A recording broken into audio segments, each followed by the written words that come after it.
ശാസ്ത്രം, സാമൂഹിക ശാസ്ത്രം, പ്രവൃത്തി പരിചയം എന്നീ ഇനങ്ങളിൽ നിലനിർത്തിയ മുൻതൂക്കമാണ് 49ാമത് ശാസ്ത്രമേളയുടെ കിരീടം കണ്ണൂരിന് നേടിക്കൊടുത്തത്.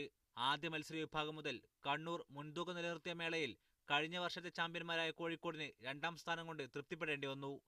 തൃശൂർ ജില്ലക്കാണ് 3ാം സ്ഥാനം.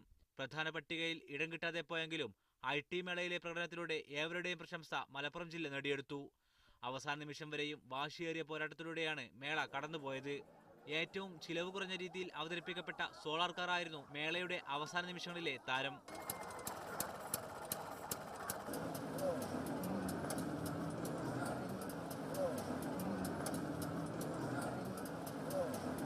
നിരവധി കാർ നിർമ്മാതാക്കൾ ചിലവ് കുറഞ്ഞ സോളാർ കാറിന്റെ രഹസ്യമറിയാനെത്തി. കമ്പനികൾ ഇവിടെ വരികയും അതിൽ താല്പര്യം പ്രകടിപ്പിക്കുകയും അവരെ കമ്പനിയിലോട്ട് അബ്സോർബ് ചെയ്യാനും മറ്റും താല്പര്യം പ്രകടിപ്പിച്ചിട്ടുണ്ട്.